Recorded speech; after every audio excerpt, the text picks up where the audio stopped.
नमस्कार, good afternoon. Global E Tech में आपका स्वागत है।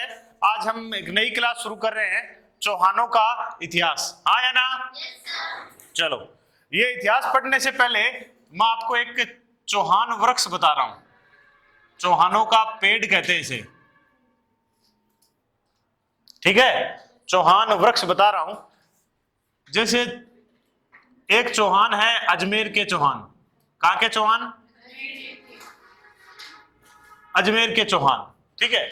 और इस अजमेर के चौहान से एक ब्रांच निकली और वो चौहान बन गए रणथंभौर के चौहान। आगे जब भी कोई इनका संस्थापक आएगा तो आप ऑटोमेटिक समझ लेना सब एक दूसरे से जुड़े हुए हैं, ठीक है।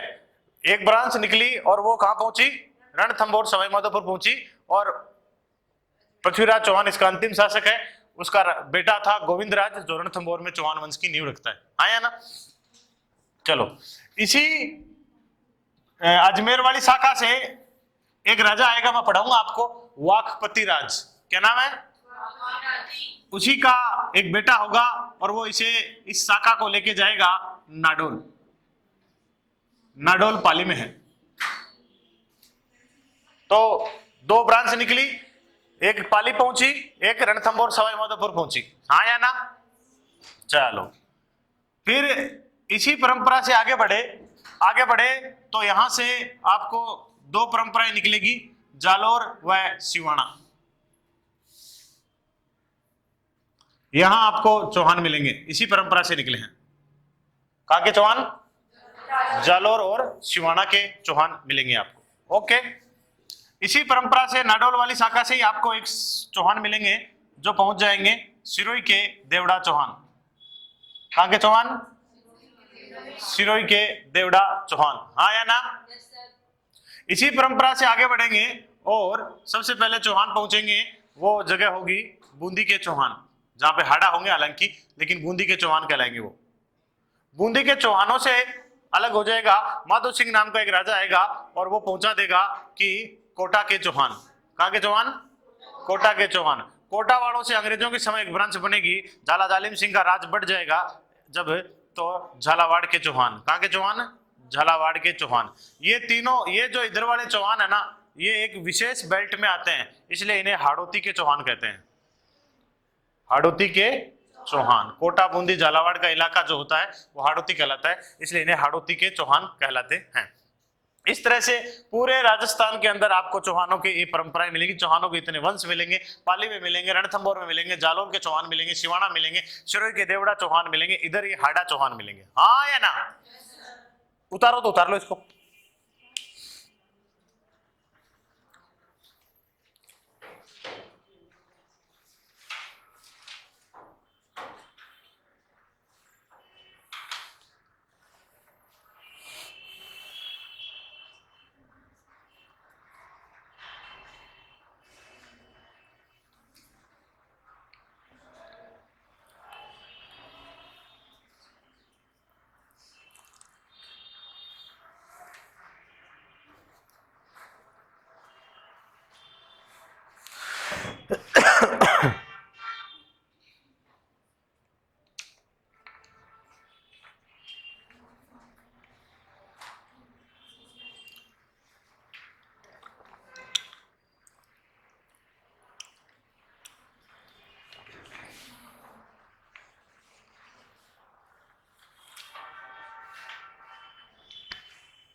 तो ये आपका राजस्थान में चौहानों का वृक्ष है, जो अजमेर से पनपना चालू हुआ और धीरे धीरे आपके राजस्थान में आगे बढ़ा। समझे? तो इसमें हम सबसे पहले पढ़ेंगे अजमेर के चौहान। सबसे पहले हमारा अध्ययन का बिंदु रहेगा अजमेर के चौहान, ठीक है। इसको मैं आपको दो पार्ट में पढ़ाऊंगा। इसको मेरे ऑनलाइन साथियों के लिए भी सुविधाजनक रहेगा। लास्ट के दो प्रसिद्ध राजाओं को हम एक अलग पार्ट में करेंगे और उससे पहले का इतिहास हम अलग पार्ट में करेंगे। समझ में आएगी नहीं? समझ गए क्या? चलिए तो शुरू करते हैं। अजमेर के चौहान। कहां के चौहान? अजमेर के चौहान शुरू करूं उससे पहले इन सब की उत्पत्ति एक ही है ना, एक जगह से ही निकले हैं। तो मैं एक पहले कर लेता हूं चौहानों की उत्पत्ति। चौहानों की उत्पत्ति। चौहानों की उत्पत्ति। ठीक है, देखते हैं भाई उत्पत्ति में जो पहली थ्योरी आ रही है वो पहली थ्योरी चंद बरदाई की है। किसकी है? और ये एक्चुअली में चंद्र नहीं है, चंद बरदाई है। ठीक है, और इसकी पुस्तक है पृथ्वीराज रासो। बताया हुआ है आपको, दोबारा बताने की जरूरत होगी नहीं, क्योंकि इसकी थ्योरी है जो अग्निवंशीय की थ्योरी है। अग्निकुंड से उत्पत्ति बताते हैं और कहते हैं कि चौहान अग्निवंशीय है। अग्निकुंड से उत्पत्ति।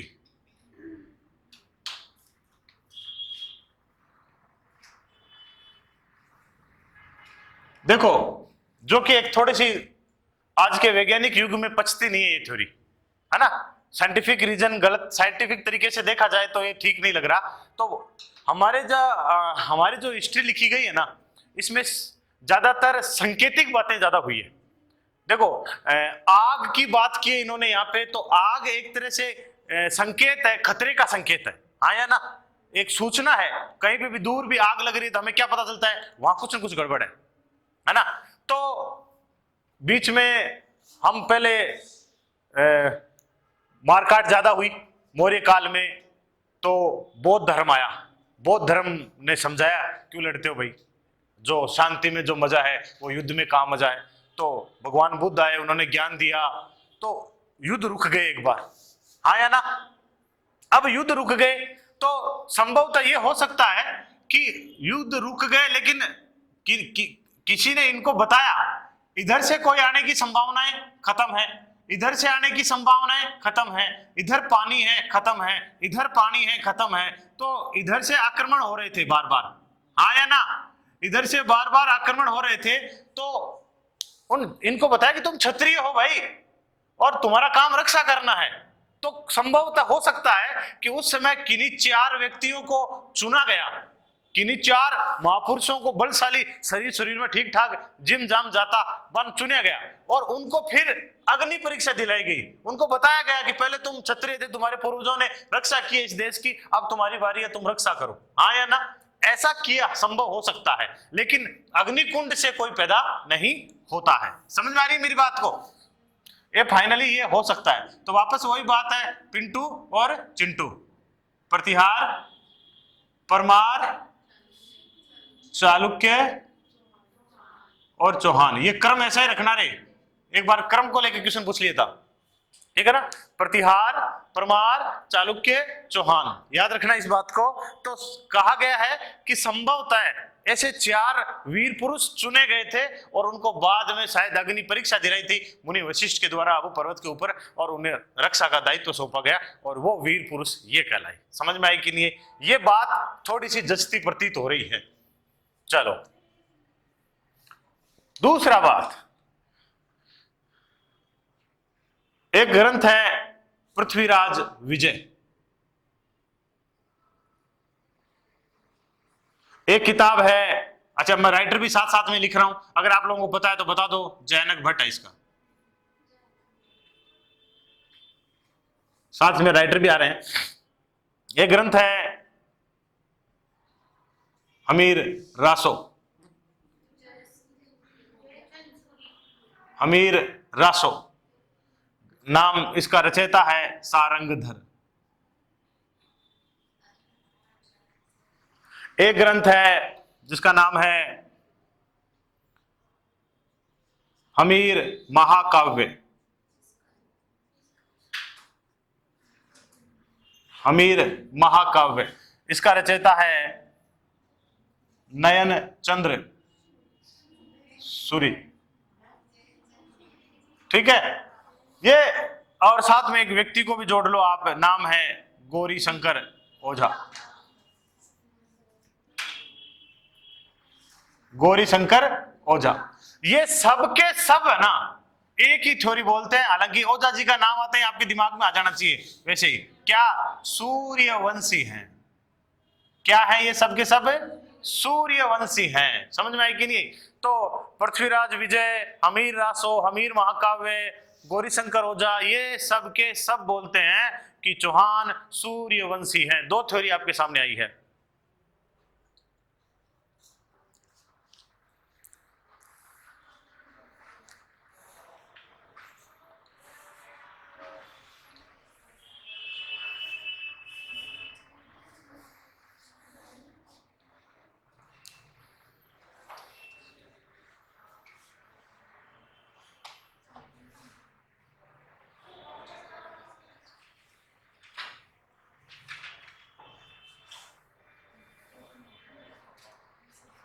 हो गया?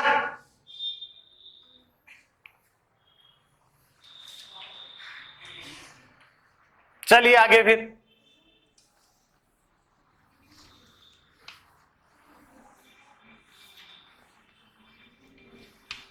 मैं आपको फिर और कराता हूं एक थ्योरी। देखो बात ऐसी है, एक लेख है, उस लेख का नाम है बिजोलिया शिलालेख।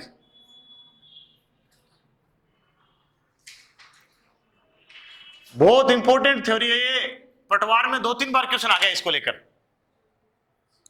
बिजोलिया शिलालेख, इसी बात की पुष्टि यानी इसका समर्थन कर रहे हैं साथ में एक कवि हुए हैं जिन्होंने लिखा कायम खां रासो। क्या लिखा? और लिखने वाले मैं ब्रैकेट में लिख रहा हूं कवि जान। किन्होंने लिखा? कवि जान।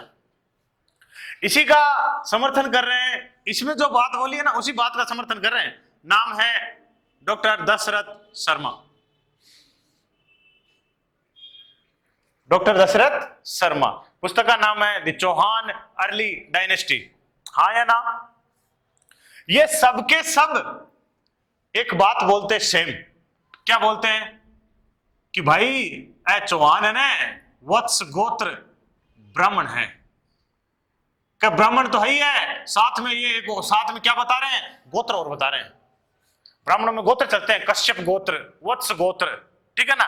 तो कि ब्राह्मण तो है पर कौन से है? वत्स गोत्र ब्राह्मण है। ये बहुत बार क्वेश्चन आता है, ये तीनों बोलते हैं इस बात को, तीनों के तीनों। अब आपके मन में एक सवाल उठ रहा होगा कि गुरुजी आप कह रहे हो कि क्षत्रिय हुआ करते थे, रक्षा करने का काम क्षत्रियों का था, ठीक है, तो ये ब्राह्मण क्यों बता रहे हैं ऐसा? तो कई बार क्या होता था कि देखो कुछ क्षत्रिय ज्ञानी पुरुष होते थे, पढ़ लिख लिए जाते थे, किताबें लिख देते थे, कुछ और माना गया कि पहले के जमाने में पढ़ने लिखने का काम केवल ब्राह्मणों का था। पढ़ा लिखा कोई होता और भी ब्राह्मण आदमी है भाई, हाँ या ना? तो संभवतः है, हो सकता है कुछ पढ़े लिखे क्षत्रिय थे इसलिए उनको ब्राह्मण बोला गया। दूसरी बात, अपन अभी पहले के जमाने में जितने भी शिलालेख या कुछ भी लगता था, कहीं पे भी राजा अपनी बात लिखता था, उससे पहले सेम वो ऐसे बोलता था कि मैं राजपुरोहित कश्यप का राजा ये काम कर रहा हूं। जैसे अपन किसी बान लिखाने जाते हैं किसी शादी में, तो ये तो लिखाते हैं 500 रुपया फलान सिंह सनोप फलान सिंह, अपने पिता का नाम लिखाते हो साथ में। वैसे ही पहले के जमाने में राजा बोलता था बाकायदा शिलालेखों में कि मुझे छोटा मोटा मत समझना, मैंने ना सारी शिक्षा और धर्म की जो शिक्षा है वो फलाने ऋषि ब्राह्मण से ली है, हाँ या ना? तो उनका भी गोत्र साथ में लिखते थे वो साथ में। तो कई बार ऐसे मान लिया जाता था कि ये राजा का गोत्र है, जबकि वो राजा का ना होकर उसके राज पुरोहित का गोत्र होता था। इस संभवतः इस कारण से भी ये थोड़ी बहुत हो गया होगा कि वत्स गोत्र ब्राह्मण है, हाँ या ना? समझ में आ रही कि नहीं आ रही? प्राचीन काल में ब्राह्मणों का उच्च स्थान था, राजपुरोहित होता था ना, राजा से भी ऊपर बैठता था, ठीक है ना। राजा के राजा जहां बैठता था उसके ऊपर बैठता, राजा उससे सलाह मशवरा करता था, सारी राजा को जो ज्ञान की बातें होती ब्राह्मण देते थे पूरे के पूरे। तो राजा बाकायदा शिलालेखों में लिखाता था कि मैं उस फलाने राजा से, फलाने राजपुरोहित से सीख कर आज ये काम कर रहा हूं जनता के लिए, हाँ या ना। इसलिए कह दिया जाता है कि वो राजा कौन है, ब्राह्मण है, जबकि राजा ऐसा ब्राह्मण है नहीं, कहा नहीं जा सकता कि राजा ब्राह्मण है। अब आ जाओ कायम खां रासो, ठीक है। दशरथ जी तो बिजोलिया शिलालेख के आधार पर ही बोल देते हैं कि ब्राह्मण है, ठीक है। कायम खां रासो एक्चुअली में एक कवि ज्ञान है ना, ये इनका कविता के लिए रखा गया नाम है। जैसे मैंने एक दिन बताया था आपको, पृथ्वीराज राठौड़ कविता लिखता था तो उनका नाम पड़ गया पिथड़, है ना। सूर्यकांत त्रिपाठी उनका नाम है निराला, ने सावंत सिंह थे नागरीदास। वैसे ही इनका नाम है नियामत खान। क्या नाम है? नियामत खां। नियामत खां ये हमारे फतेहपुर के नवाब थे, हाँ या ना, हमारे फतेहपुर के नवाब थे। चौहानों की एक छोटी सी एक कोई वंश था, ददरेवा गांव में था। गोगो जी का गांव जानते होगा आप, सुना होगा आपने, ददरेवा गांव चूरू में था, है ना, गोगा जी का गांव था। तो उन्हीं गोगो जी के ही वंश में एक राजा हुए, नाम था करम सिंह। क्या नाम था? करम सिंह। और करम सिंह ने मुस्लिमों के प्रभाव में आ गए, उन्होंने मुस्लिम धर्म स्वीकार कर लिया, धर्म परिवर्तन कर लिया। तो उनके जो वंशज थे ना, वो सारे के सारे क्या कहलाए? कायम खानी कहलाए। वो क्या कहलाते हैं? कायम खानी मुसलमान कहलाते हैं। आज भी हमारे गांव में आसपास में देखो, बहुत सारी जगह आपको कायम खानी मुसलमान मिलेंगे। और वो सारे के सारे, इस नियामत खान भी खुद भी कायम खानी मुसलमान ही था। कायम खानियों की संस्कृति पूरी की पूरी हमारी तरह ही है, राजपूतों की तरह ही है। जैसे वो शादी भी करते हैं ना, तो वो घोड़ी पे बैठते हैं, ठीक है ना, शादी करते हैं, वही सेहरा केसरिया पगड़ी पहनते हैं। अलबत्ता आप अपने हमारे इलाके में देखो, उनके नाम भी अब तो बदल गए होंगे, काड़ू खां, राजू खां, बंगरू खां, ये सब नाम मिलेंगे आपको, ये हमारे ही नाम है, उन्होंने स्वीकार कर लिए बाद में। तो कहने का मतलब है ये पूरे पूरे मुसलमान थे। उन्हीं का एक आदमी है, कवि जान है, वो भी बोलता है कि हमारे पूर्वज पहले क्या थे? वत्स गोत्र ब्राह्मण थे भाई, आया ना। और दशरथ शर्मा बिजोलिया शिलालेख के आधार पर बोलते हैं कि ये वत्स गोत्र ब्राह्मण थे। ये सब बातें बताने के लिए, आपको सुनने के लिए जरूरी है, आपको पता होना चाहिए। एक बात आई है यहाँ पे, बिजोलिया शिलालेख, मैं थोड़ी सी इसके बारे में अलग से लिखा रहा हूं, कई बार एग्जाम में आ जाता है। ये कौन सा शिलालेख? बिजोलिया शिलालेख, ठीक है। बिजोलिया शिलालेख, पहली बात समय कब का है इसका? ये 1170 ईस्वी की बात करता है। कौन से ईस्वी की बात करता है? 1170 ईस्वी की बात करता है, ठीक है। और उस समय राजा कौन था? सोमेश्वर चौहान नाम के राजा थे, पृथ्वीराज के पापा हैं ये। कौन है? सोमेश्वर चौहान। ये कहां मिला? ये पार्श्वनाथ का एक मंदिर है भीलवाड़ा में, बिजोलिया में, वहां मिला है। कहां मिला? ये पार्श्वनाथ का मंदिर भीलवाड़ा में मिला है, हाँ या ना, ठीक है। इसके जो रचनाकार हैं गुणभद्र हैं। कौन है? गुणभद्र है, ठीक है। और उत्कीर्णकर्ता, जिन्होंने इस शिलालेख को उत्कीर्ण किया है, उनको उत्कीर्ण करने वाला कहते हैं लोलाक है। क्या नाम है? लोलाक के नाम से जाने जाते हैं, उन्होंने उसको उत्कीर्ण किया है, ओके। और आगे की बात करें तो इसमें क्या बोला गया है? इसमें चौहानों को एक तो वत्स गोत्र ब्राह्मण बताया गया है,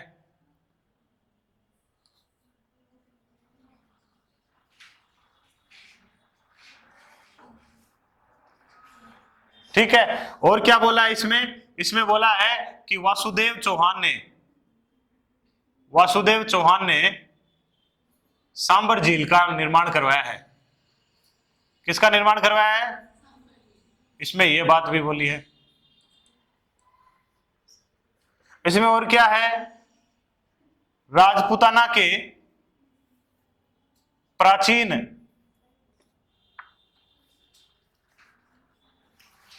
क्षेत्रों के नाम हैं।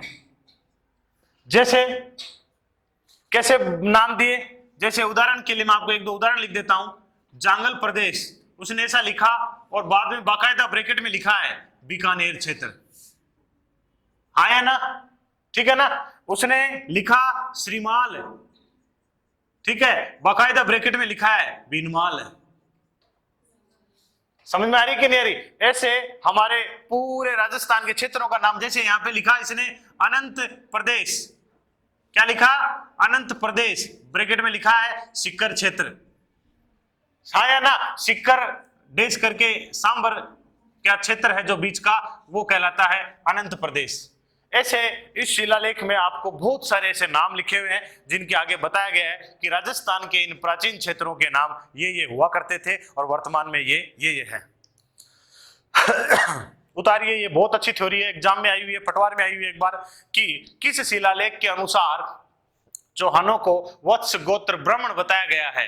बिजोलिया शिलालेख के अनुसार, ठीक है। साथ में इन दोनों को भी कन्वर्ट करना है, ये दो भी इसका समर्थन करते हैं, कायम खां रासो और दशरथ शर्मा भी बोलते हैं, ठीक है। एक बार तो क्वेश्चन ऐसा आ गया था, दशरथ शर्मा किस शिलालेख को आधार मानकर चौहानों को ब्राह्मण बताते हैं? बिजोलिया शिलालेख को आधार मान के ब्राह्मण बताते हैं, ठीक है ना। फिर बिजोलिया शिलालेख के ऊपर आ जाता है, ये सोमेश्वर जी के समय का है, सोमेश्वर जी ने जमीन दान में दी थी, उस समय लगवाया गया था। पार्श्वनाथ जी का मंदिर है, गुणभद्र रचनाकार है, उत्कीर्णकर्ता लोलाक है, भाषा तैयार करने वाला केशव है, चौहानों का वत्स गोत्र ब्राह्मण बताया गया है, वासुदेव चौहान ने सांबर झील बनाई है, ये बताई गई है। इसमें राजपूताना के प्राचीन क्षेत्रों के नाम भी मिलते हैं।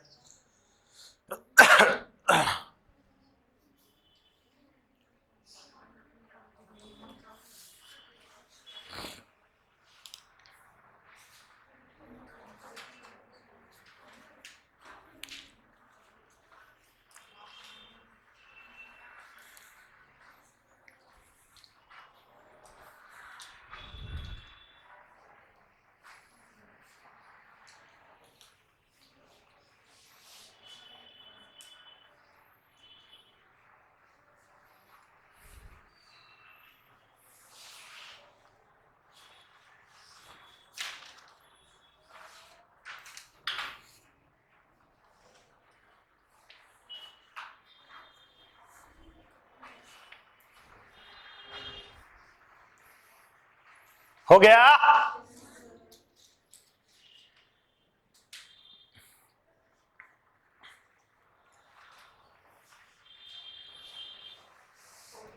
चलिए, तो एक और थ्योरी मिल गई आपके सामने जिसे कहा गया है वत्स गोत्र ब्राह्मण है।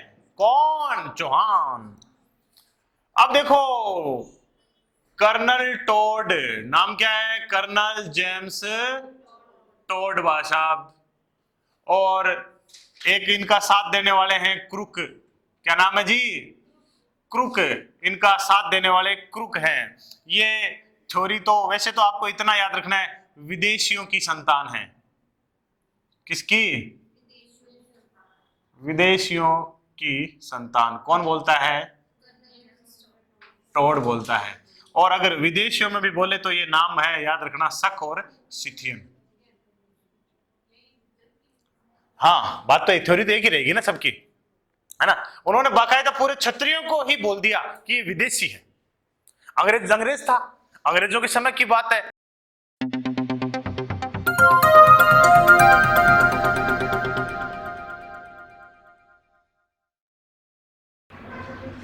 गुड आफ्टरनून, नमस्कार। ग्लोबल ई टेक में आपका स्वागत है। हम पढ़ रहे हैं चौहानों का इतिहास। कल एक बात हुई थी छोटी सी, उस बात को थोड़ा सा रिपीट कर रहा हूं मैं। वहां एक त्रुटिपूर्ण भूल हो गई हमसे, उसको सही करना है। एक रानी थी सुदाता, राइट?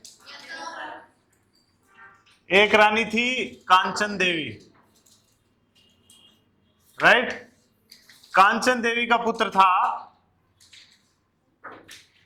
क्या नाम था?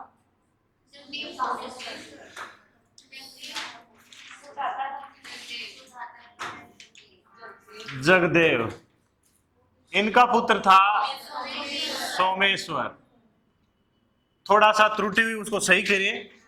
सुदाता के जो पुत्र थे, एक नंबर पे जगदेव है, और इसी तरह सुदाता का एक और पुत्र है जिसका नाम है विग्रहराज चतुर्थ, जो कल हो गलती हुई थी वो देख लीजिए। विग्रहराज चतुर्थ के दो पुत्र हैं, एक का नाम है अप्रागांग और दूसरे का नाम है नागार्जुन। समझ गए नहीं समझे?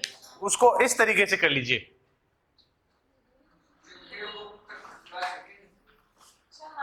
और आपका जगदेव का पुत्र हो जाएगा पृथ्वीराज द्वितीय।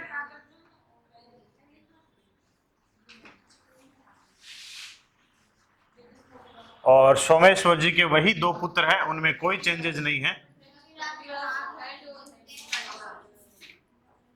पृथ्वीराज थर्ड और हर राज या हरिराज। चेंजेस यही करना था मैंने, ये इनको 4 कर दिया था ना, ये विग्रह राज की संतान है दोनों बस।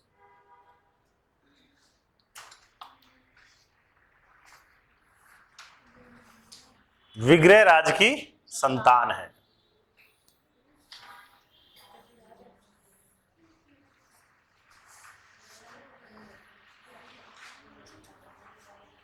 हो गया? इसको चेंजेस कर लेना। चलिए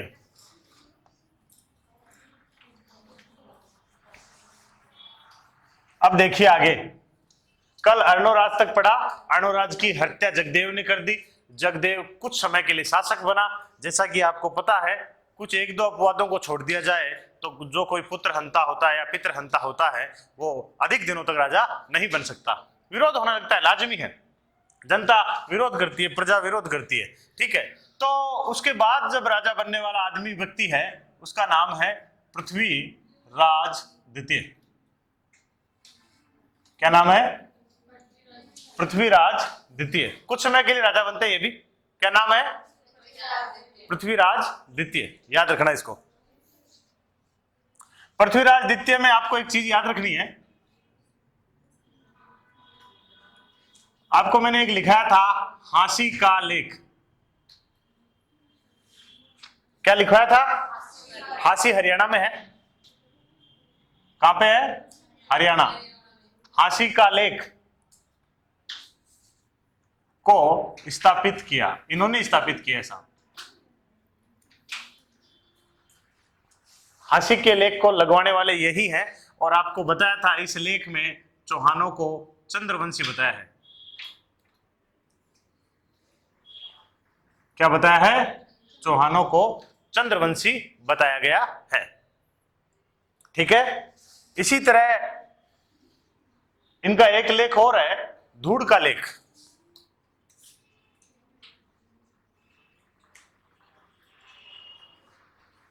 धूड़ का लेख, ठीक है। और धूड़ के लेख से पता चलता है कि आपको मैंने पढ़ाऊंगा भी आगे, रूठी रानी का महल एक भीलवाड़ा में भी है और वो रूठी रानी इन पृथ्वीराज की थी।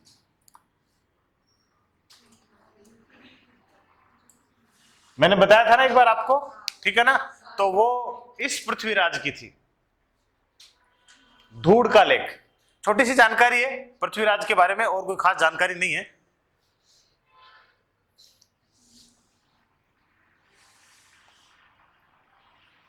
मामा किल्हण को हांसी का सूबेदार बनाया।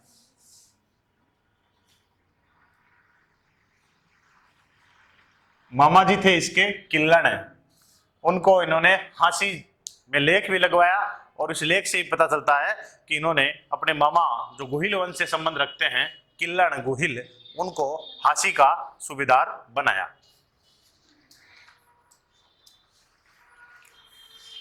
खैर ये मैं नहीं पढ़ा था तो भी कोई खास बात नहीं थी। अब जो राजा आ रहे हैं, 2 राजा आपको पढ़ाऊंगा मैं।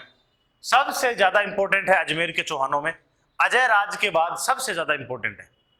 याद रखिए, उनको ध्यान से पढ़िए और उनके बारे में सर्वाधिक प्रश्न आने की संभावनाएं हैं। चौहानों में अगर कोई प्रश्न आता है तो इनसे आने की अत्यधिक संभावनाएं हैं। हो गया? हो गया? चलिए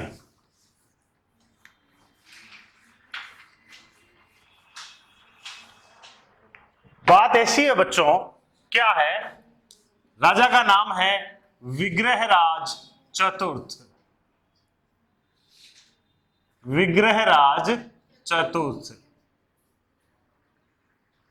देखो कई बार है ना इसका कार्यकाल ये एक तरह से अलग अलग है, ये कई बुक्स में अलग मिलता है, कई में अलग मिलता है। 1158 से भी मिलता है, कई बार 1153 से भी मिलता है, क्योंकि ये कार्यकाल आइडिया से लगाए जाते हैं।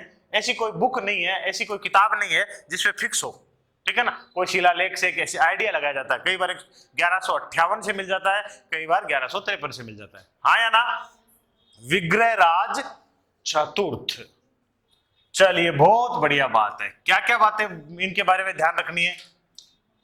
आपसे मैंने क्वेश्चन पूछा था, आपसे पूछे कि दिल्ली के तोमर वंश को, तोमर जो आगे तंवर बन जाते हैं, तंवर राजपूत होते हैं, ठीक है ना। दिल्ली के तोमर वंश को पहली बार हराने वाला शासक, चौहान शासक, पहली बार हराने वाला चौहान शासक। क्या बताया, क्या लिखा आपने? चंदन राज लिखा था ना। चलो लेकिन यहां पे क्या, प्रथम शासक जिसने दिल्ली के तोमर वंश को पराजित किया, हराया तथा अधिकार किया, दिल्ली पर अधिकार करने वाला ये पहला शासक है। चंदन राज ने पराजित भले ही किया हो, लेकिन अधिकार तक बात नहीं पहुंची थी।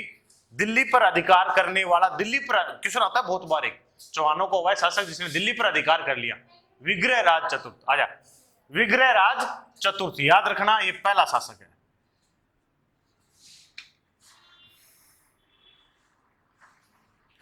आगे देखिए,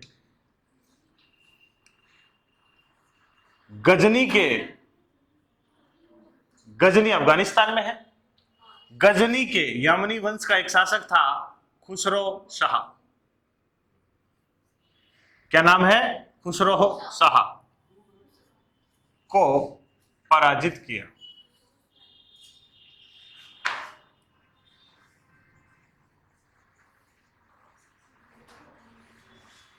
याद रखना ये भी बात। पिछले एपिसोड में मैंने आपको बताया था कि चालुक्य राजा जय सिंह सिद्धराज को तो अर्णोराज हरा देता है और कांचन देवी से विवाह करता है, लेकिन थोड़े दिनों बाद कांचन देवी फोन करती है कुमारपाल पर को, कुमारपाल वापस आक्रमण करता है।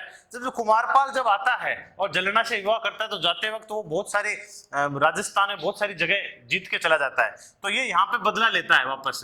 तो कुमारपाल चालुक्य कहां का है? गुजरात को पराजित किया तथा जालोर, सिवाना, मेवाड़ छीन लिए। इन क्षेत्रों पे वो अधिकार करके चला गया था जाते वक्त, समझ में आई कि नहीं? तो वो सब प्रदेश इससे वापस छीन लिए। किसने? विग्रहराज चतुर्थ ने। हाँ फिर भी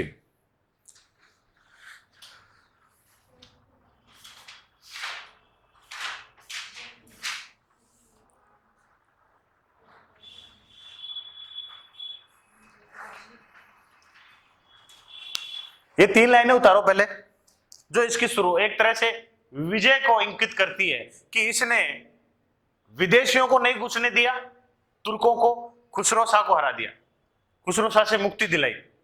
इसने दिल्ली के जो उस समय दिल्ली पर अधिकार करके बैठे थे तोमर वंश को पराजित किया, इसने कुमारपाल चालुक्यों को पराजित किया। ये सब बातें ध्यान रखनी है। इसकी एक तरह से एक सैनिक विजय है। हो गया? चलिए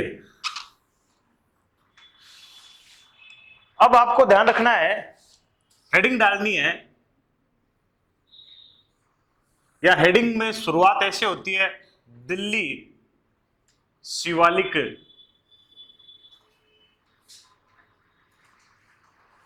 स्तंभ लेख। दिल्ली में एक लेख है लगा हुआ है, उसे क्या कहते हैं? शिवालिक स्तंभ लेख। अब मैं आपको एक छोटी सी बात बताता हूं पहले। क्या बात है? एक्चुअली में ये जो लेख है, एक राजा हुआ है मौर्यों का, अशोक नाम से। क्या नाम? राजा अशोक। अशोक एकमात्र ऐसा राजा है जिसने भाई साहब पूरे देश में लेख लगाए हैं। देश ही नहीं, इस देश से बाहर अफगानिस्तान तक लेख लगाए उसने, कर्नाटक तक लेख लगाए हैं, नेपाल तक, बांग्लादेश, सब जगह लेख ही लेख लगाए हैं। कहीं शिलालेख लगाए तो कहीं स्तंभ लेख लगाए, कहीं लघु लेख लगाए। इसने एक लेख लगाया टोपरा में। टोपरा कहां? हरियाणा। कहां पे? हरियाणा। अब याद रखना है, अभी जो विग्रह राज का जो टाइम है ना, इस समय ये हरियाणा में है ये लेख। पर अभी वर्तमान में जब मैं आपको पढ़ा रहा हूं तो ये लेख कहां, क्या कहलाता है? दिल्ली शिवालिक स्तंभ लेख कहलाता है। समझ में आ रही कि नहीं आ रही बात? तो उस अशोक ने लगा दिया साहब, हरियाणा में अशोक ने लगा दिया, और अशोक ने अपनी बातें लिखवा दी। अशोक की जो भी बातें, अशोक की बातें ज्यादातर धर्म या धर्म से संबंधित है, हाँ या ना? सब की सब। अब अशोक ने यहां लगा दिया, और कुछ समय बाद इसी दिल्ली पर, अभी जब चौहान एंड हो जाएंगे तो दिल्ली पर शासन आएगा। गौरी के बाद गुलाम वंश का आएगा, गुलाम वंश के बाद खिलजी वंश आएगा, और उसके बाद तुगलक वंश आएगा। कौन सा वंश आएगा? और तुगलक वंश में एक राजा होगा फिरोज तुगलक। क्या नाम होगा? ठीक है ना? फिरोज तुगलक क्या करेगा? दो लेख होंगे, एक मेरठ में होगा, ठीक है, मेरठ यूपी में है, एक टोपरा हरियाणा। इन दोनों को वो दिल्ली ले आएगा। कहां ले आएगा? दिल्ली ले आएगा। थे अशोक के लेख, ठीक है, और वर्तमान में वो कहां पर है? दिल्ली में। हाँ या ना? समझ में आ रही कि नहीं आ रही बात? कहने का मतलब है कि आपको कल को ये पूछे कि अशोक के लेख पर किस चौहान शासक का वर्णन या विवरण दिया गया है, तो टेंशन में नहीं आना कि अभी कहां अशोक था और कहां चौहान है, ये तालमेल मिला कैसे। एक्चुअली में अशोक के लेख के ऊपर इसने भी अपनी पंक्तियां लिखवाई है कुछ न कुछ। समझ में आ रही कि नहीं आ रही बात? तो मैं यहां लिख देता हूं, यह मूलतः मूल रूप से अशोक का टोपरा हरियाणा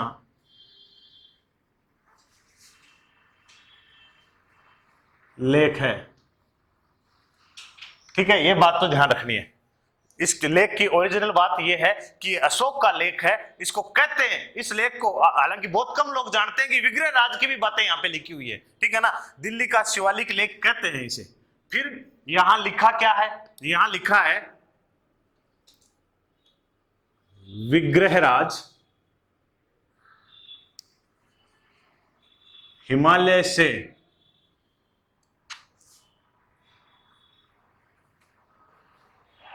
विंध्याचल पर्वत तक कर वसूलता था। कर मानी टैक्स।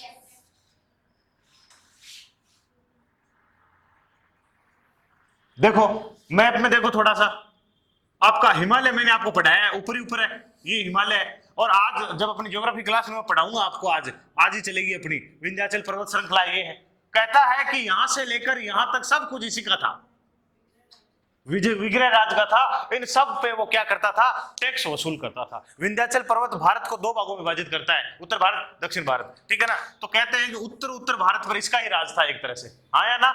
तो विंध्याचल पर्वत। अब इसमें विग्रह राज खुद कहता है एक बात, खुद बोलता है विग्रह राज। क्या बोलता है? कथन है उसका एक तरह से, ये समझ लो कथन है। तुर्कों को अटक से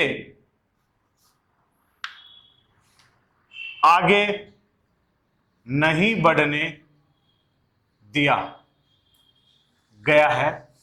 बोलता है कि मैंने तुर्कों को अटक जगह है कि सिंध में, पाकिस्तान की तरफ, अटक से आगे बढ़ने नहीं दिया है, हाँ या ना।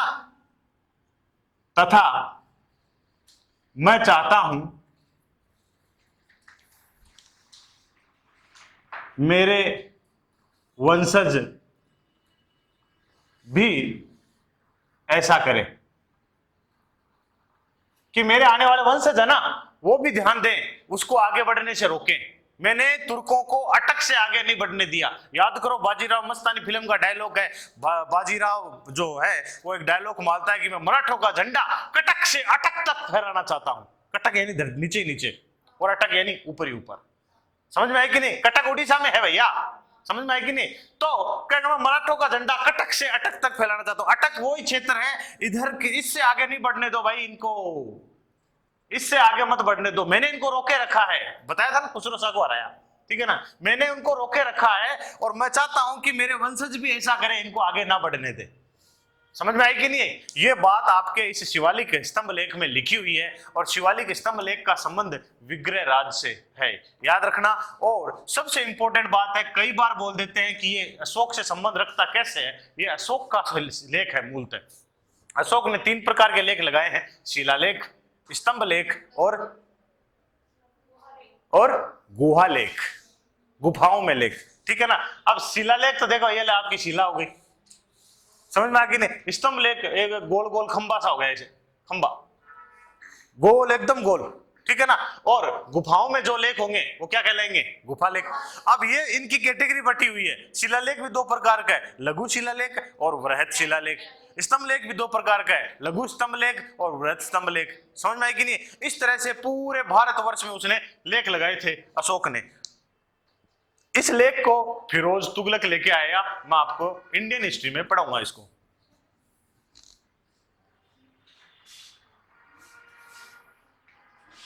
हो गया? चलिए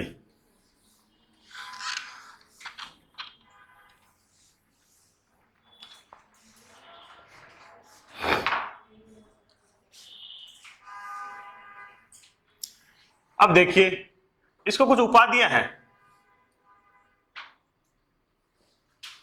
नंबर 1 बिसल देव कहते हैं इसे। क्या कहते हैं? बिसल देव।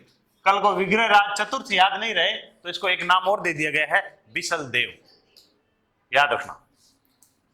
दूसरी कवि बांधव,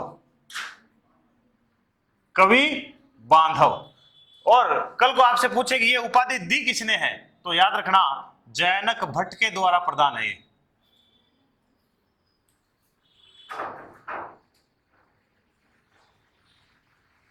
किसने प्रदान की इसे?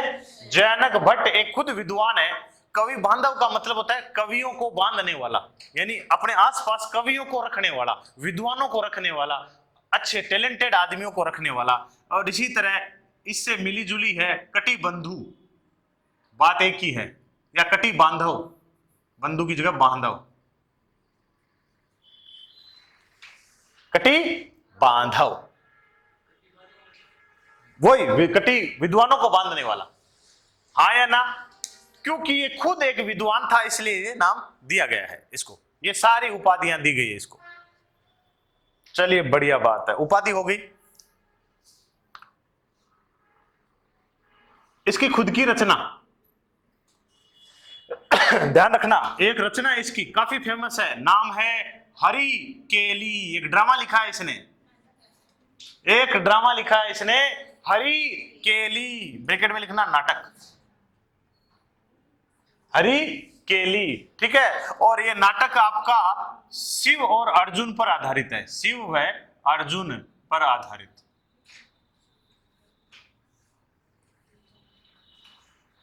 शिव व अर्जुन पर आधारित है। देखो गुप्त काल में आपको एक मैं यहां बता रहा हूं आपको, एक किताब पढ़ेंगे आप, किरीटार्जुनियम। क्या पढ़ेंगे? किरीटार्जुनियम पढ़ेंगे, भारवी की। किसकी किताब है ये? भारवी की है। किरीट मानी शिकारी या शिवजी शिकारी के रूप में है, और अर्जुनियम यानी अर्जुन, ठीक है ना? अर्जुन जब ब्रह्मास्त्र लेके आता है महाभारत के दौरान, तो इनकी दोनों का शिवजी परीक्षा लेते हैं, अर्जुन सफल होता है उसमें। वो सब ड्रामा इसमें लिख रखा है। एक्चुअली में ये पूरी की पूरी इसकी कॉपी है, इस ड्रामे, इस पूरे किताब की कॉपी है, कीर्तार्जुनियम की है। कीर्तार्जुनियम किसने लिखी थी? भारवी ने लिखी थी, ठीक है? और हरिकेली किसने लिखी है? विग्रह राज ने लिखी है। हाँ या ना? अब एक इंपॉर्टेंट बात, इस नाटक की पंक्तियां इस नाटक की पंक्तियां दो जगह मिलेगी आपको। नंबर एक, 2.5 दिन के झोपड़े पे।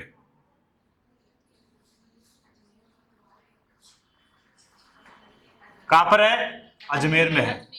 बाद में बात करूंगा, जब ये बनाएगा तो संस्कृत पाठशाला थी, कुतुबुद्दीन ऐबक तोड़ देगा इसको, 2.5 दिन का झोपड़ा बदल देगा, अभी बात करेंगे इसकी। लेकिन फिलहाल आपसे पूछे ना कि इसकी पंक्तियां कहां मिलती है, तो कल को ये पूछे कि संस्कृत पाठशाला में मिलती है, तो बात तो एक ही है ना, ये थी तो पहले संस्कृत पाठशाला ही थी, 2.5 दिन का झोपड़ा तो अब बना दिया गया इसको। दूसरी मिलती है इसको राजा राममोहन राय, राजा राममोहन राय स्मारक, राजा राममोहन राय स्मारक। ये स्मारक है ब्रिस्टल में, और ब्रिस्टल है इंग्लैंड में। यहां पर भी इसकी पंक्तियां खुदी हुई है। यानी हरिकेली नाटक की पंक्तियां आपको इन दो जगह पे मिलेगी, एक तो 2.5 दिन के झोपड़े पे मिलेगी, और एक राजा राममोहन राय स्मारक में मिलेगी। और राजा राममोहन राय का स्मारक कहां है? इंग्लैंड में है, ब्रिस्टल में है।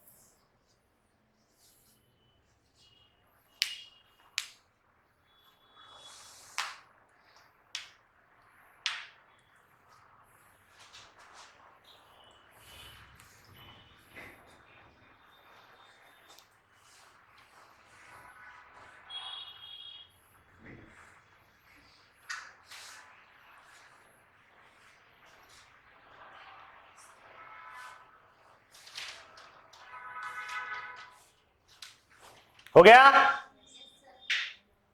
चलिए, देखो खुद विद्वान था तो कन्फर्म है इसके दरबार में भी कौन रहते होंगे? विद्वान रहते होंगे, हाँ या ना? विद्वान रहते होंगे। तो साहब एक विद्वान का नाम है नरपति नाल है, नरपति नाल। आप में से मेरा एक सवाल है आपसे, क्या लिखा कोई बताएगा?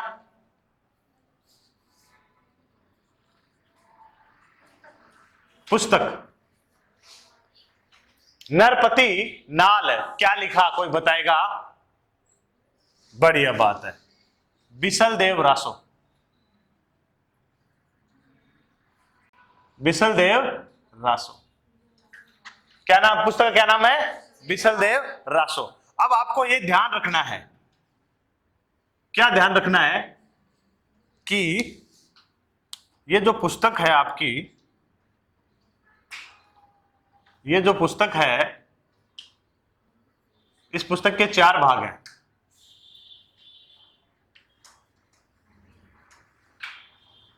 कितने भाग हैं? 4 भाग हैं, ठीक है, ओके। दूसरी बात यह है, बिसलदेव व धार राजा भोज की पुत्री, राजमती बोलते हैं उसको,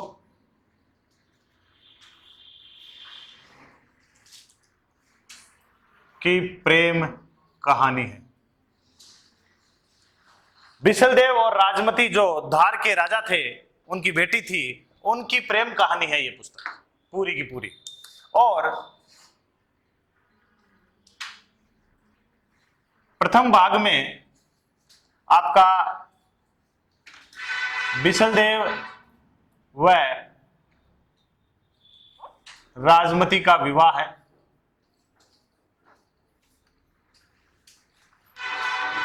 द्वितीय भाग में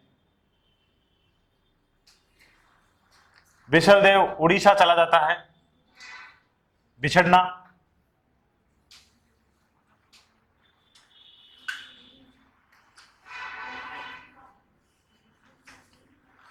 तृतीय भाग में राजमती का विरह, यानी विरह गीत गाती है। शेखावाटी में गाए जाते हैं ना। और चतुर्थ भाग में भोज अपनी पुत्री को घर ले जाता है। इस तरह से ये प्रेम कहानी है पूरी। इससे 4 भाग हैं। प्रथम भाग में बिशलदेव और राजमती का विवाह है। दूसरे भाग में बिशलदेव का बिछड़ना राजमती से, बिशलदेव उड़ीसा चला जाता है। तीसरे भाग में सिर्फ राजमती को दिखाया गया है, उसका विरह दिखाया गया है कि वो किस तरह से बिशलदेव को याद करती है गीतों के माध्यम से। और चतुर्थ भाग में राजा भोज आता है, कहता है कि अब तो जवाई साहब है को नहीं, चल आपने तो पीर चाल पाछी, और ले जाते हैं। हाँ या ना?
हो गया?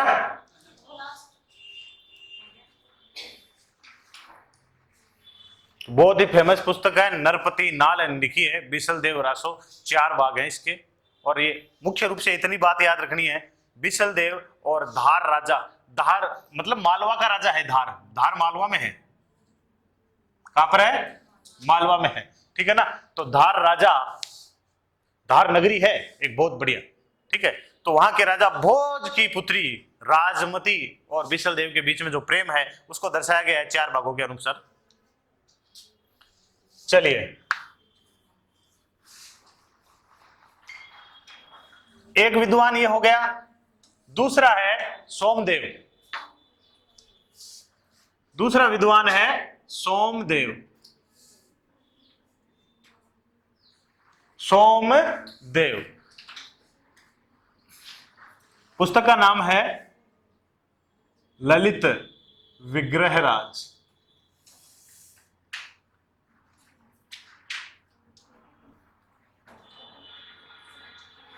क्या नाम है जी पुस्तक का? ललित विग्रहराज। थोड़ा सा देख लीजिए। विग्रहराज वह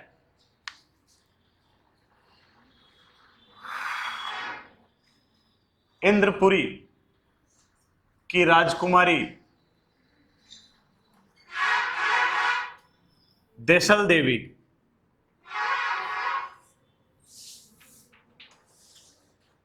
की प्रेम कहानी। दिल्ली के आस, इंद्रपुरी का मतलब इंद्रप्रस्थ हो सकता है, और कहते हैं कि दिल्ली के आसपास ही कोई ठिकाना था इंद्रपुरी नाम का, ठीक है। और वहां की एक राजकुमारी थी देसल देवी, और विग्रहराज की, दोनों का प्रेम कहानी बताती है ललित विग्रहराज। समझ गए? तो दोनों पुस्तकें इंपॉर्टेंट है, ललित विग्रहराज और बिशलदेव रासो। चलिए, विद्वान की बात हो रही है तो मैं एक विद्वान यही करा देता हूं, थोड़ा सा अलग है, किताब को लेकर चर्चा में नहीं है। इनका पहले भी परिचय पढ़ चुके हो आप। अर्णोराज के दरबार में रहते थे धर्म घोष, याद होगा आपको। तो अर्णोराज के दरबार में थे और बिशलदेव के दरबार में भी थे, ठीक है। सम्मान मिलता था इनको यहां पर भी। तो कहते हैं इनके कहने पर एकादशी के दिन बिशलदेव ने, मैं अब इसको बिशलदेव ही बोल रहा हूं, ठीक है। बिशलदेव ने पशुवध पर प्रतिबंध लगाया।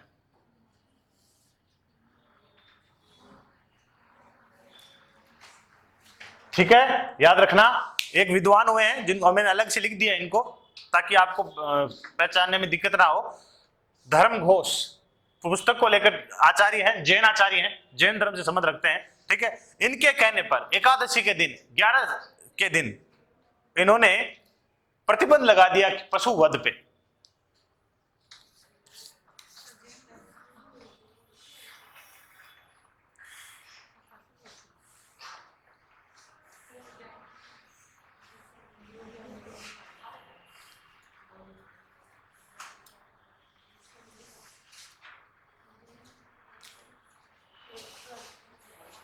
हो गया, चलिए आगे।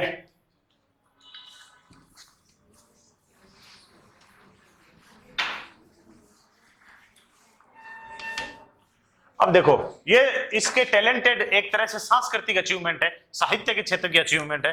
अब देखिए ये स्थापत्य कला में देखिए इसका,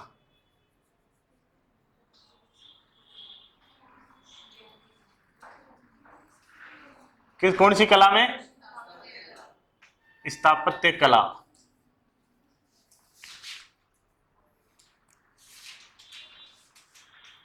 संस्कृत कंठाभरण पाठशाला।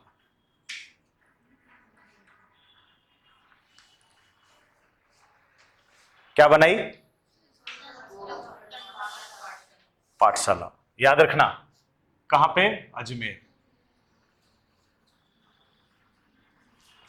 पहला सवाल आ जाता है यहां से रिलेटेड कि ये जो बना रहा है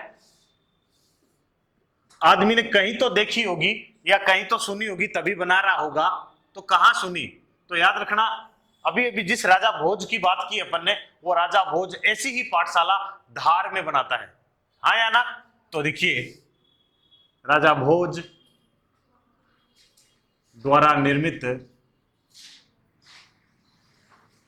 राजा भोज द्वारा निर्मित धार की पाठशाला की तरह।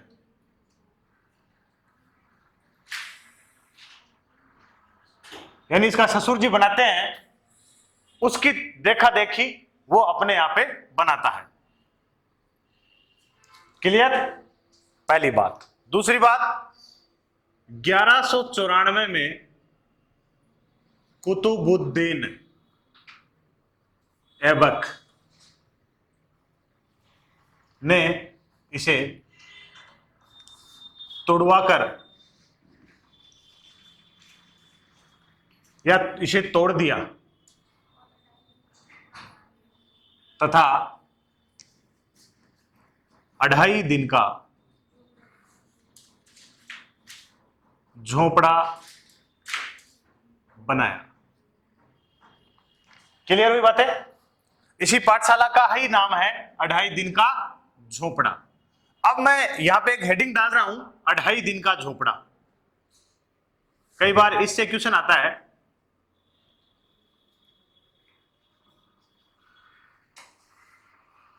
अढ़ाई दिन का झोपड़ा। देखिए,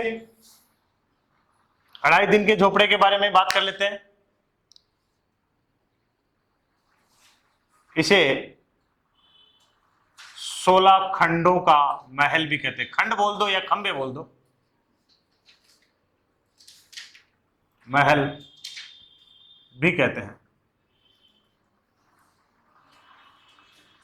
कितने खंभों का? 16 खंभों का।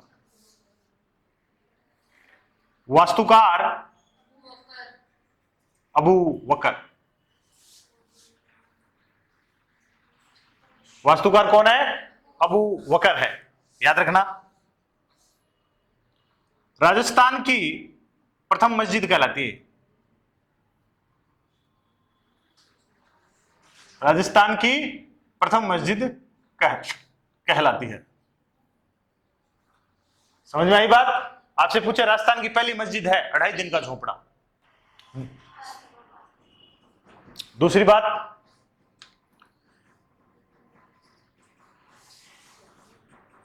पर्सी ब्राउन हुए एक, पर्सी ब्राउन कहते हैं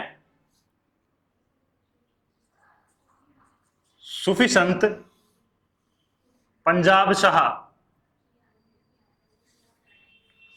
सूफी संत पंजाब शाह की याद में उर्स लगने के कारण पंजाब शाह की याद में 2.5 दिन का उर्स लगने के कारण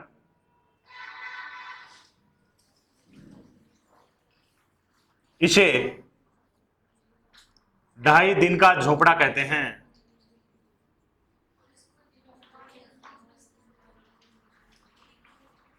समझ में आई?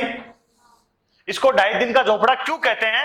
ये बात पर्सी ब्राउन सिद्ध करता है कि भाई साहब यहाँ पे पंजाब शाह नाम के एक संत हुए हैं और उनका 2.5 दिन का क्या लगता है? उर्स लगता है। उर्स मानी मेला, ठीक है ना? उनका 2.5 दिन का क्या लगता है? उर्स लगता है, इसलिए इसको 2.5 दिन का झोपड़ा कहते हैं। लेकिन साहब एक व्यक्ति हुए हैं जिनका नाम है जॉन मार्शल।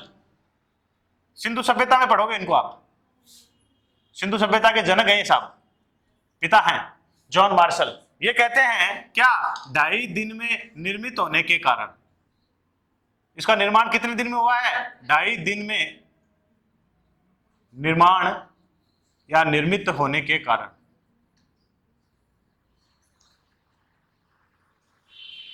ढाई दिन में बनने के कारण इसको क्या कहते हैं? 2.5 दिन का झोपड़ा कहते हैं। क्लियर हुई बात है? ये जॉन मार्शल बोलता है, जबकि पर्सी ब्राउन क्या कहता है? 2.5 दिन का उर्स लगता है पंजाब शाह की याद में, इसलिए इसको 2.5 दिन का झोपड़ा कहते हैं। क्लियर हुई बात है? चलिए अब देखिए आगे। कर्नल टॉड कहता है हिंदू वास्तुकला का उत्कृष्ट नमूना, परिष्कृत नमूना कौन है? 2.5 दिन का झोपड़ा है। कर्नल टॉड बोलता है हिंदू वास्तुकला का उत्कृष्ट नमूना, क्योंकि उसको तोड़ा भी गया है ना, ऊपर से तोड़ा गया है। खंभे वैसे के वैसे हैं अभी भी, उन खंभों पर अभी भी वो हिंदू मूर्तियां विद्यमान है। समझ गए? चलो इतनी सारी बातें पढ़ी आपने, चलो दोबारा देख लेते हैं एक बार। संस्कृत कंठाभरण पाठशाला बनाई थी अजमेर में, राजा भोज ने बनाई रखी थी इससे पहले, उसको ध्यान में रखते हुए बनाई गई है। 1194 में कुतुबुद्दीन ऐबक ने इसे तोड़ दिया। हालांकि पहले लिखा चुका हूं, इस पर पंक्तियां लिखी हुई है हरिकेली नाटक की, ठीक है। 1194 में कुतुबुद्दीन ऐबक ने इसे तोड़ दिया, इसके स्थान पर 2.5 दिन का झोपड़ा बनाया, ठीक है। 2.5 दिन का झोपड़ा में 16 खंभों का महल भी कहते हैं इसे, खंडों का महल। वास्तुकार अबू बकर है, राजस्थान की पहली प्रथम मस्जिद कहलाती है। पर्सी ब्राउन कहता है कि सूफी संत का यहाँ पे उर्स लगता है, इसलिए 2.5 दिन का उर्स लगता है, तो 2.5 दिन का झोपड़ा हो गया नाम। जॉन मार्शल कहता है कि नहीं भाई, 2.5 दिन में बनाया गया मजदूरों के द्वारा, इसलिए इसका नाम 2.5 दिन का झोपड़ा है। कर्नल टॉड कहता है कि ऊपर से तो ये गुंबदाकार है और नीचे से ये पूरी हिंदू कला अभी भी दिखाई दे रही है, हिंदू वास्तुकला का उत्कृष्ट नमूना है। हाँ या ना?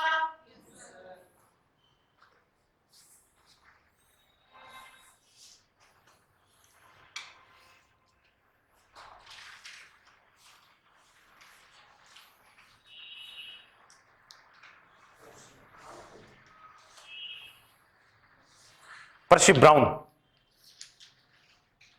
इंपॉर्टेंट है।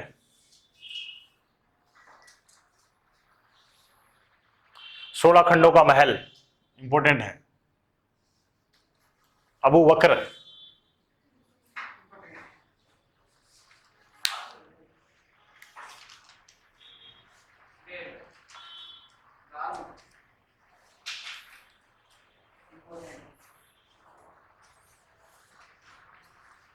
हो गया, सबने कर लिया।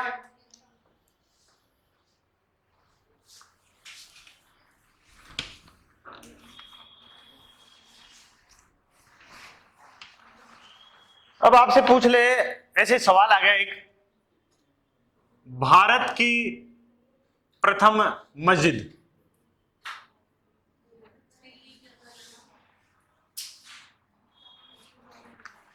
भाई, राजस्थान की प्रथम मस्जिद आपने पढ़ ली। आपसे एक कल को एक सवाल है मेरे दिमाग में ऐसे आया, तो मैं आपसे बोल रहा हूं, भारत की प्रथम मस्जिद आप किसे कहोगे?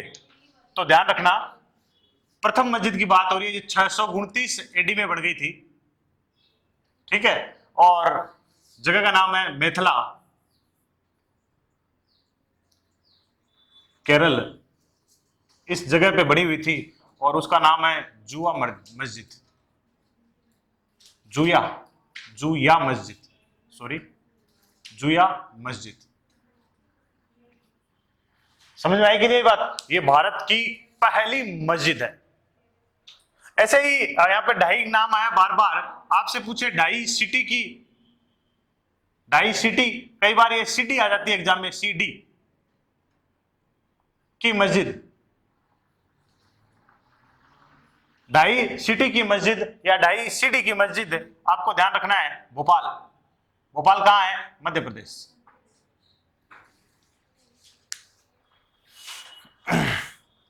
ये एशिया की सबसे छोटी मस्जिद है, जो ढाई सिटी वाली है ना, एशिया की सबसे छोटी मस्जिद है, न केवल भारत की बल्कि एशिया की सबसे छोटी मस्जिद है। ये उतार लीजिए, फैक्ट है, कुछ याद आए वो लिखवा दिए मैं आपको।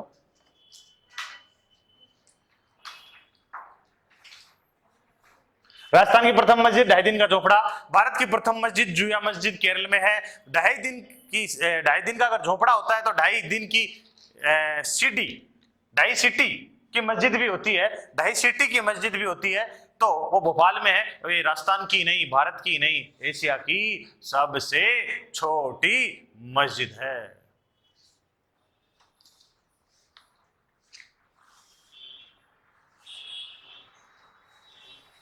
हो गया?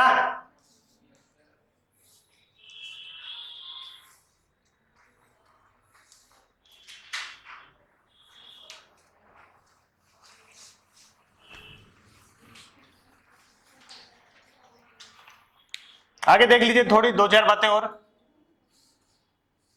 बिशलपुर बांध व बिशलपुर ग्राम बसाया, दोनों ही जगह जो आपकी है वो टोंक में है।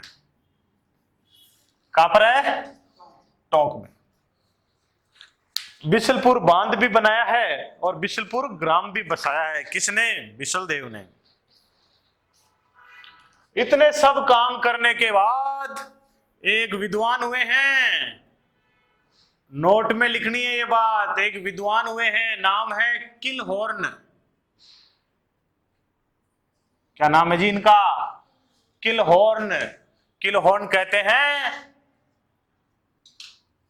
इन्होंने विग्रहराज चतुर्थ की तुलना कालिदास व भवभूति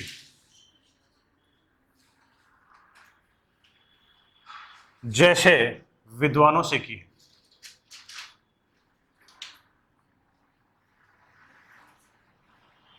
याद रखना इस बात को। किलहॉर्न ने विग्रहराज चतुर्थ की तुलना, ये दोनों मैं आपको इंडियन हिस्ट्री में पढ़ाऊंगा, कालिदास और भवभूति, गुप्त साम्राज्य में पढ़ेंगे अपन, से तुलना की है।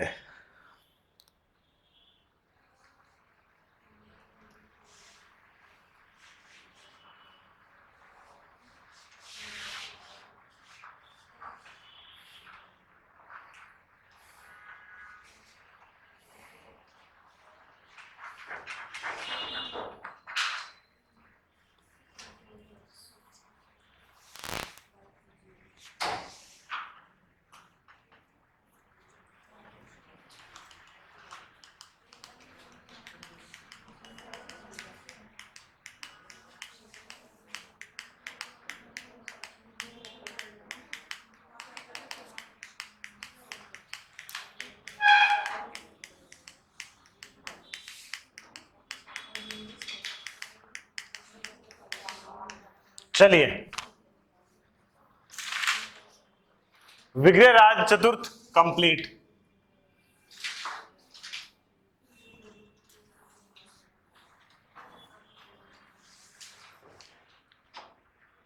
कुछ समय के लिए एक राजा आते हैं, नाम है सोमेश्वर चौहान, क्योंकि पहले अपने को पिताजी को लाना पड़ेगा, पिताजी आएंगे तो ही क्या आएगा? बेटा आएगा भैया। आएगा कि नहीं आएगा? रे आएगा ना। 1169 से लेकर 1177 तक राजा रहते हैं, नाम है सोमेश्वर चौहान।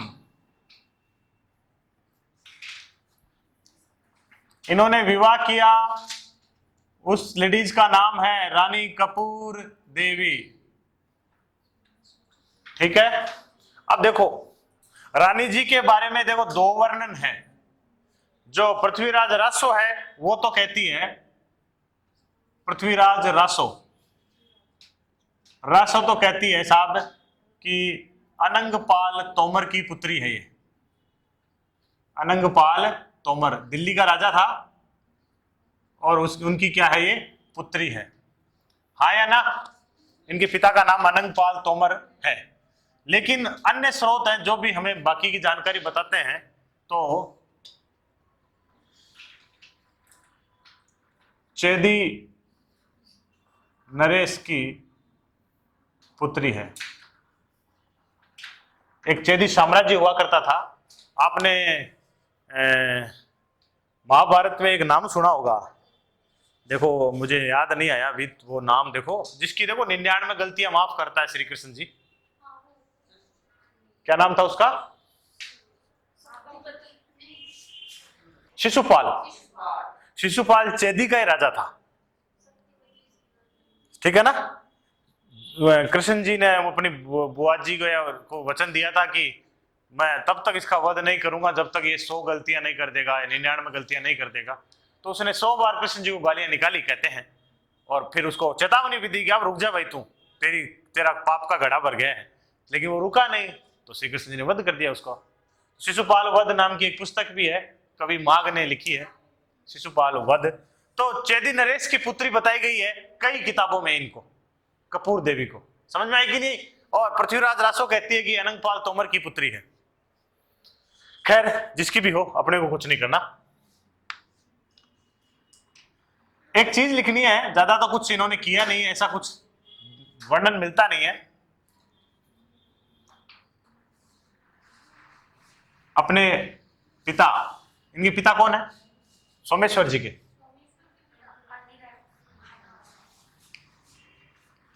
अर्णोराज की धातु की प्रतिमा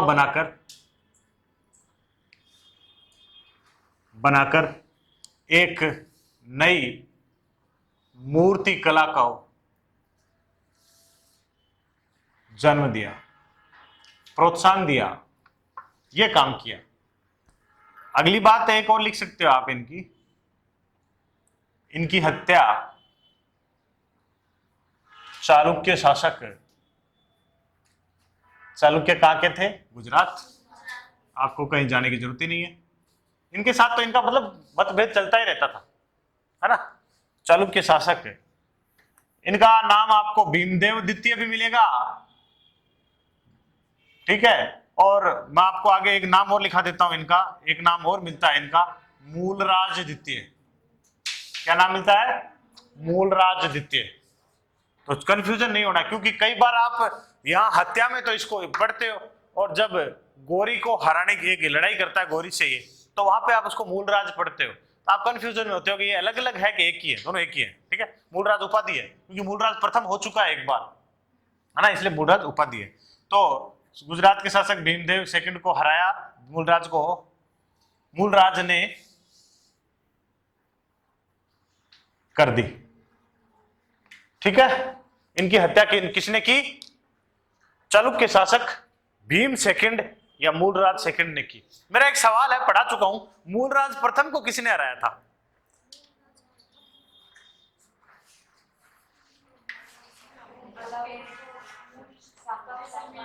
और अगर नहीं, इसी चालुक्य की बात कर रहा हूं मैं। चलो क्लू देता हूं, जिसने हराया ना उसने आशापुरी माता का मंदिर भी बनाया वहां पे गुजरात में।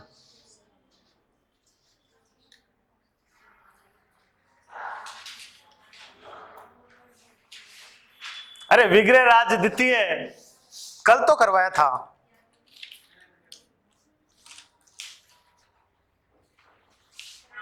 इसलिए कहता हूं कि जो अपलोड हो जाता है उसको घर पे देखा करें एक बार। हाँ होते रहेंगे धीरे धीरे, थोड़ा समय लग रहा है उनमें, होते रहेंगे धीरे धीरे, आप देखते रहिए।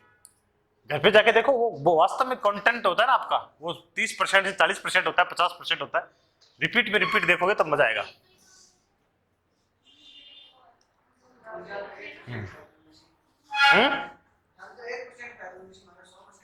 बिल्कुल। तो बच्चों, चौहानों का अंतिम सम्राट, महाप्रतापी सम्राट